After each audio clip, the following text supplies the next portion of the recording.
un film de Sidney Lumet, on n'est jamais assommé. On est très perplexe, quoi. Je pense que le bon état d'esprit d'un film de Lumet, c'est plutôt un film qui nous rend perplexe. On ne sait pas. À la fin, on ne sait pas quoi en penser. Alors que le film à thèse, on pourrait dire c'est tout le contraire. Le film à thèse, c'est celui qui nous impose un point de vue. On adhère ou on n'adhère pas. Mais à la fin d'un film à thèse, vous voyez un film de Costa Gavras ou d'Oliver Stone, il n'y a pas beaucoup de marge de manœuvre. Je veux dire, l'oxygène est faible. Alors que si vous voulez respirer, vous respirez l'air de la propagande, ou rien. Ça peut être brillant, mais je veux dire, c'est ça ou rien. Chez Sidney Lumet, c'est absolument le contraire. On est quelqu'un, justement, qui est dans le processus de raisonnement, encore une fois, comme je disais tout à l'heure, dans le processus de délibération.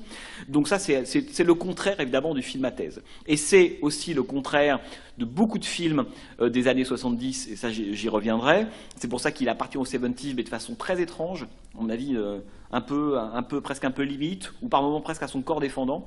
C'est que c'est un cinéma qui, à l'exception peut-être de 12 hommes en colère, mais j'y reviendrai, vous savez, dans le cinéma américain, et on pourrait remonter à des cinéastes comme Ford ou Capra, ou plutôt Capra d'ailleurs, ou Vidor, il y a souvent cette idée qu'un personnage va incarner une idée. Autrement dit, l'idée, elle préexiste au film. Et le personnage va incarner cette idée-là. La justice, James Stewart dans Monsieur Smith au Sénat, etc., etc. Voilà, il incarne cette idée.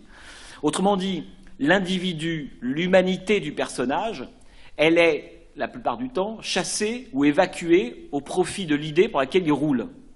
Vous comprenez ce que je veux dire? Ça, c'est très important parce que l'incarnation de l'idée, c'est quelque chose qui, d'une certaine façon, empêche l'incertitude ou la marge de manœuvre.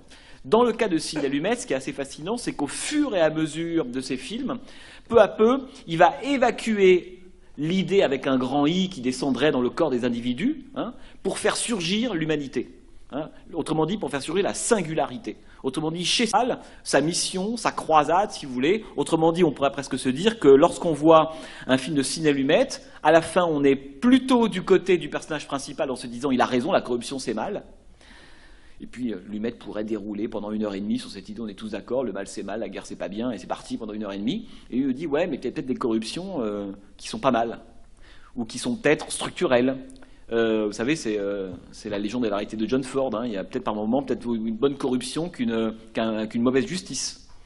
Et donc il nous met peu à peu dans des états, il produit en nous des questions que je trouve extrêmement intéressantes, passionnantes, qui ébranlent complètement et très souvent l'idée qu'on avait au départ. Du début à la fin d'un film de Lumet, normalement on a évolué sur la question. Et au début, souvent les personnages principaux qui s'appellent Frank Serpico, qui s'appellent Howard Beale dans Network, ou qui s'appellent Danny Cielo dans Prince of the City par exemple, ou un autre procureur, Sean Casey dans Homme de Manhattan, ou Timothy Hutton dans Contre-enquête par exemple, au début sont des gens plutôt simples, plutôt monochromes, dont on pense qu'ils sont drapés de la morale, etc. Et au fur et à mesure, on rentre dans le gris. Voilà. C'est drôle parce que vous savez que le cinéma américain des années 70 est un cinéma qui a plongé dans le gris. Les grands films américains des années 70 sont des films gris. Bon. Et je pense qu'on n'a pas suffisamment mis Lumet là-dedans. Pour des raisons sur lesquelles je reviendrai d'ailleurs, liées notamment à son style sans doute. Mais le cinéma de Sidney Lumet, c'est un des cinémas les plus gris qui soit. Mais dans le sens où ce qui rend gris, c'est la délibération intérieure qu'on fait et que font les personnages. Ils hésitent, ils savent pas. Et c'est pas où, chez Lumet, c'est pas où. Ça va arriver de faire des cours ici, de revenir sur cette question-là qui moi me semble toujours fascinante, c'est que le cinéma classique américain, c'est le cinéma du où.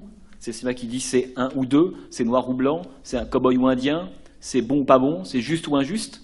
Et la modalité dans le cinéma américain, elle va peu à peu biffer cette espèce d'opposition entre deux termes pour peu à peu la mêler et dire il y a peut-être du et. Le gris, c'est ça. Le gris, c'est quoi? C'est du blanc et du noir en même temps. Au milieu, c'est du gris.